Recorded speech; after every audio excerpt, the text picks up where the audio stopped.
Welcome to the Influency Podcast. I'm Hadar, and this is episode number 89. And today, and because it's very suitable for the season, we are going to talk about holiday vocabulary and how to pronounce it.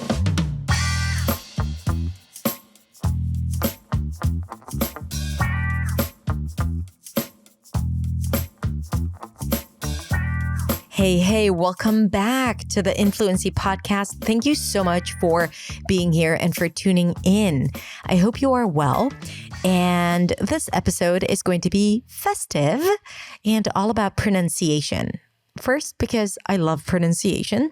And second, because I love the holiday season, even though I do not celebrate it. I mean, I celebrate Hanukkah, but I don't really celebrate it. I mean, I celebrate it, but I don't celebrate it. I don't make a big deal out of it. But when I used to live in New York, I loved Christmas. Loved. First, because I was a server working right by Rockefeller Center. And if you've ever been to New York around Christmas time, you know that there is this gigantic tree that they bring in every single year. And that tree attracts a lot of tourists.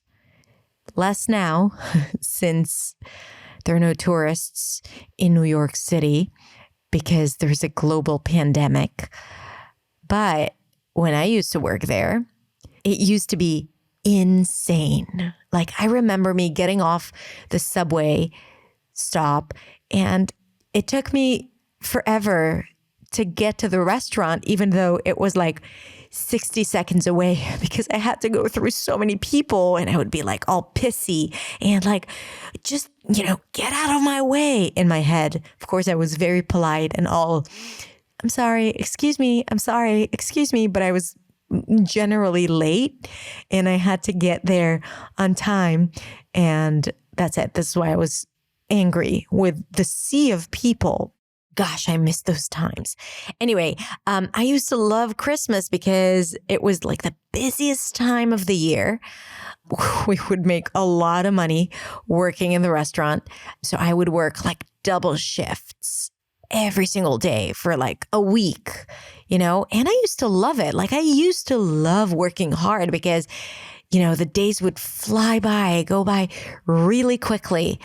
And you have that holiday spirit and everyone's excited, buying gifts, excited about the tree. So I used to really love seeing all those people coming in, having their pasta, and continuing on with their lives as I was cleaning up all the empty plates. Really, I do miss it. I loved waiting tables. So it was a really great time. And of course, like, everything's festive and the lights and the smells, and I really miss it. So this is why I'm very excited about the holiday season, even though I've been living in Israel for the past forever. And we don't celebrate it here. That did not stop me from creating this podcast about holiday vocabulary. So the first word I want to talk about is the word Christmas. Christmas.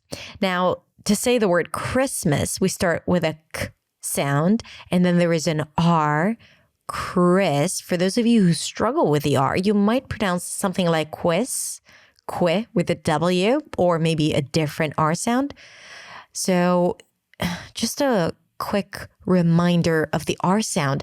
You do want to round your lips like a W sound, but you want to bring the tongue to the middle of the mouth, and the sides of the tongue should touch the sides of the teeth, until you hear that tense, rough sound of the R, Chris, and then it's relaxed is sound, Chris, and then it's an M, a schwa, and an S. Christmas, Christmas, Merry Christmas, Merry Christmas. Next up, we have the word holidays. Holidays. There is nothing interesting about this word. It's usually not a hard word. There's nothing too difficult about the pronunciation of this word, and most people really do get it right. But there are two fun nuances that I want to talk about here. So first, it's the first syllable, ha, even though it's spelled with an O. When you listen to me saying it right now, ha. Notice it sounds more like an ah sound than an o. Ha, ha. Then the li is actually l and not li. A lot of people just say holidays, put an e sound, but in fact, this vowel is reduced to a schwa. If you don't know what a schwa is, I'm going to link to my all-time favorite episode about the schwa sound in the description. Hala, la, right? It's just like a very neutral sound.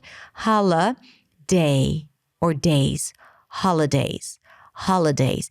And the rhythm plays a significant part here because it's not holidays, but one syllable is longer than the rest, ha. The l is super short and days is somewhere in the middle. So every syllable here receives a different beat. Holidays, holidays. Then we have New Year, New Year. Happy New Year. Now, if you struggle with the word year, you need to listen to episode number 88, where I answered a question about how to pronounce the word year. Some people may pronounce it as ear. If that's you, go back and listen to episode number 88, where I answered questions. In general, that's a y sound as in yes, and then it's the e as in C sound. Year, and you want to transition smoothly from one sound to another. Year, year. And by the way, notice the R sound at the end, year, that it doesn't start too soon. Year. You want to make sure that you pronounce the E sound clearly before you bring the tongue up for the R. That's what happens. When you pronounce the R, the tongue goes up. Year. And you want to make sure you stretch the word before you get to the R. Year, the beauty of R vowels. The word new, you can pronounce it as new with a y sound, new. So it's an N sound, a y as in yes, new, and then oo as in food. Round your lips, push them forward, and bring the tongue back up. Think as if you're adding a W at the end, new. Or if you want to use more contemporary American pronunciation, new. New. You drop the y sound, new. So it's just an N and then oo, and make sure you round your lips and pretend like there is an extra W at the end. That's a long vowel or a longer vowel. New Year. Happy New Year. Happy New Year. And here the stress falls on new, even though if you were to say, oh, it's a new year, you would put the emphasis on year. But when it's a set phrase, you put it together, New Year. It's the new year. New Year's Eve. New Year. Then we have the word Santa Claus. Santa Claus. I have a separate video about Santa Claus. I'm going to link to it. But for now, the quick lesson is going to be Santa or Santa. Both are correct. The T can drop after an N in an unstressed syllable. This is why you will hear people saying Santa or Santa. If you say Santa and drop the T, you want to say it rather fast. Not too fast, but faster. Santa Claus. Sa, that's the a as in cat, sa, but before an N, it's modified. San, Santa, Santa, Santa, Santa. Choose whatever is easier for you. And then Claus, it's not Klaus, it's Claus, Claus. A K sound, an L, an ah. Round your lips a bit, drop your jaw. The mouth is open here, Claus. And with a Z, Claus. Speaking of Santa Claus, we want to talk about his reindeer. Rain, just like the word rain. And then deer, that's again a high E sound, deer, and then an R. Reindeer. Reindeer. Now, when you go to a Christmas party, you might stand right under a mistletoe.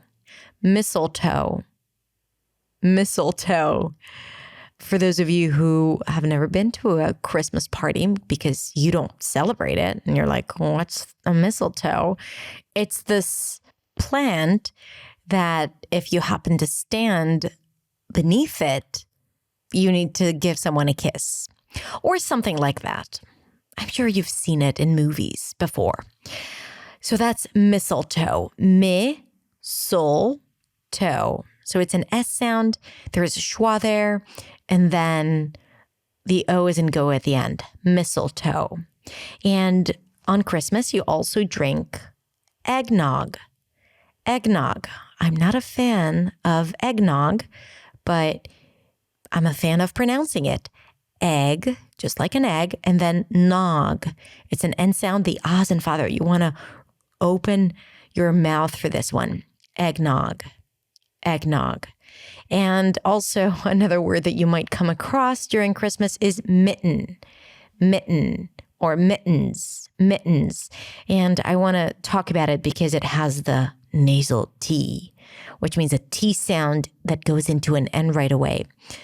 Mitten. A mitten is a glove that only has two sections, just like one for the thumb and one for the rest of the fingers. So it's not a real glove. You can't do much with it. You can't play piano with a mitten. So mitten or mittens. So you bring the tongue up for the T. Took me a second to remember what I wanted to say. You bring the tongue up for the T. You keep it there and then you release air through the nose. Mitten. Or you just block your breath. Mitten. And I'm going to post a link to a video about the T's. So maybe if you struggle with it, that could be helpful. Actually, the video is going to be on my Instagram account because I did a really good one not so recently. And if you haven't been following me on Instagram, I add bonus lessons once a week, like practice drills of things that people really struggle with. So make sure you follow me on Instagram at hadar.accentsway if you want those extra bonus lessons, and they're fun. On Christmas, we sing Christmas carols. Carols. What's interesting here is that even though there is an O, there is no O. So it's ca. Again, it's the as and cad, but before an R, the A changes a bit. So it's not carols, but carols. An R sound, a schwa, and a dark L. Carols. Carols.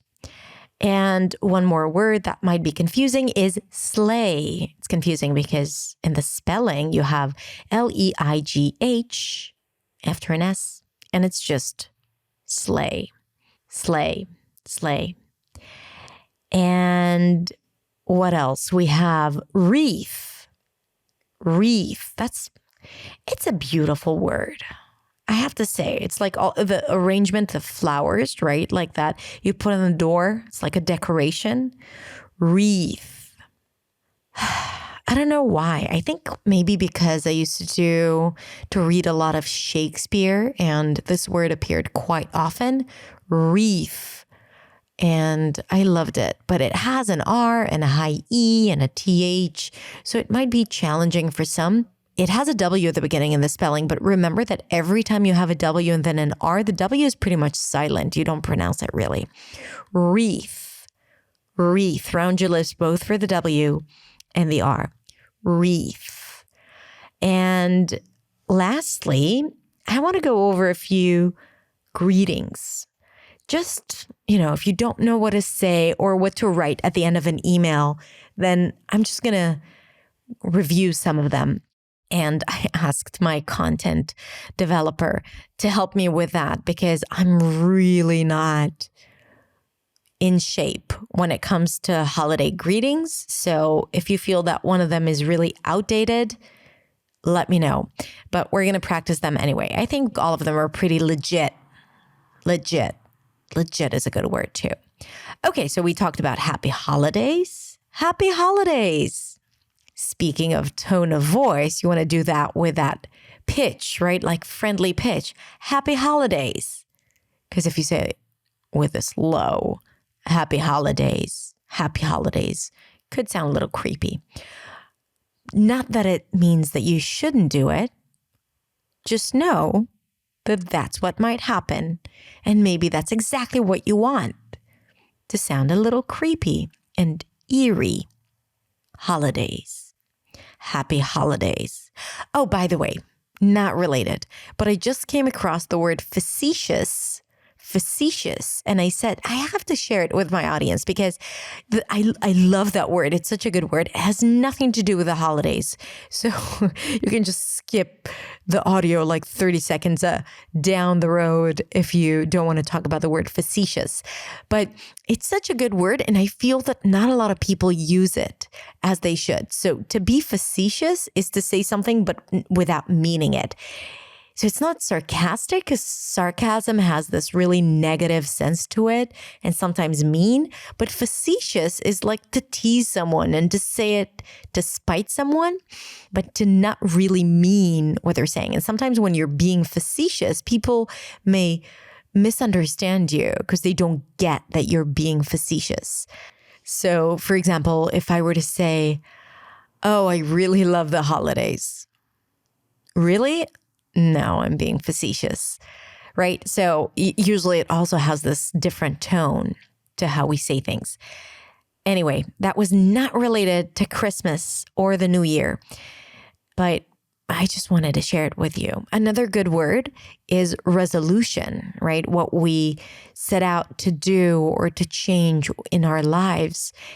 And these are decisions that we're making. So for example, I can say my New Year's resolution is to really focus on my health and to eat healthy, right? So that could be a resolution, or to practice English every day, or to work out more.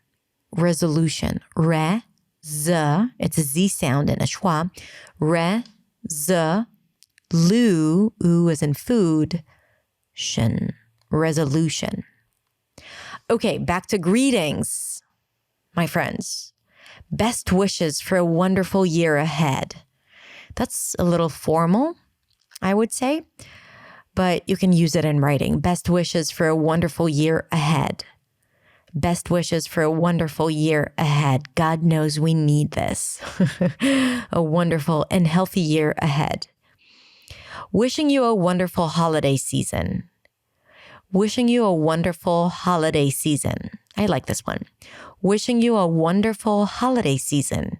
And there's the greeting, good tidings to you. Good tidings to you. Tidings is like news or recent news. So good tidings is like, I hope you get good news.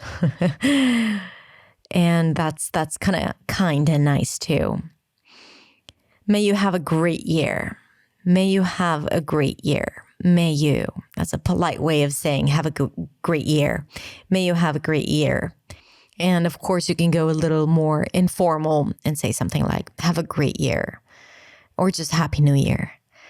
Speaking of the new year, very soon I'm going to release a podcast episode with some motivation for the coming year when it comes to learning English, and also an episode about my year. So I always sum up my year at the end of the year and prepare for the next year. And this year is not going to be different. And oh my God, it is different than the way I envisioned it at the end of 2019, because 2020 was not a very typical year, as you all know.